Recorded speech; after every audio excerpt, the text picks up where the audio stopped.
speaking about Russia-Ukraine, Russian President Vladimir Putin has declared martial law in 4 regions of Ukraine. That's the Luhansk, Donetsk, Zaporizhia and the Kherson town that Moscow has reportedly annexed. Reports coming in, there is a quote which is coming in which says that I signed a decree to introduce martial law in these 4 subjects of Russian Federation.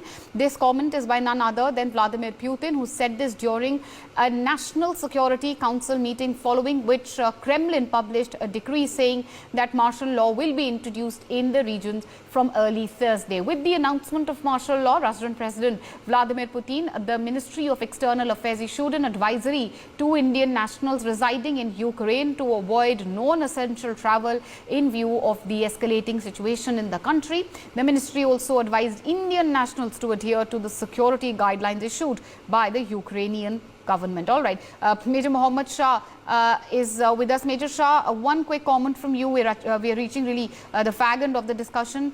What do you really make of all the developments which are taking place in Ukraine, martial law imposed in Ukraine, and one more advisory coming from the side of the MEA? See, both the nations are aggressively fighting against each other. Russia is trying to destroy Ukraine, and Ukraine is giving a tough fight over there. But at the end of the day, both are at the back foot, both are on the losing front.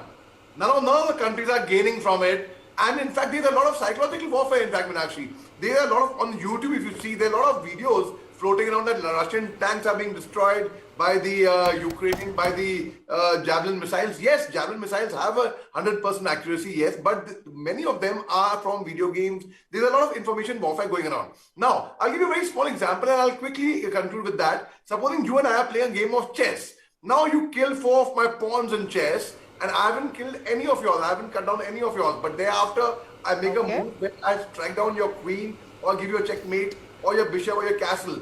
So in a war, you cannot say, though there is a martial law which Russia is imposing in the state of Ukraine, like in fact, there are four places. In fact, Donetsk and Luhansk, he had declared them independent before the war, a day before the war only. Thereafter, he started the military action on them.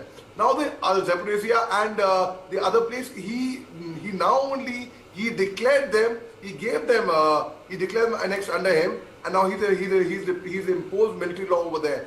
So, well, this is all actually psychological, Meenakshi. It's all how you perceive and how people in Ukraine, it depends on them whether they accept or not. So it is all again relative. It's all perception. It's a part of a war, basically. What happens in a war? It is all about the first casualty in war is the casualty of truth. Who is able to convincingly spread information, most convincingly in the most believable manner.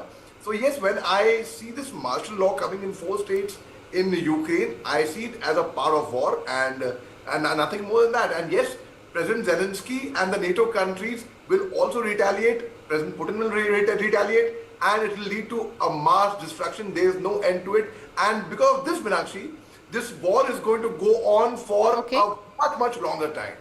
All right, and you've interested, of course, what's going on, in Ukraine with a very interesting and a simplified chess analogy. Thank you for that, Major Shah. I'd also like to thank Wing Commander Bakshi and also the former Ambassador Vora for joining us on the broadcast.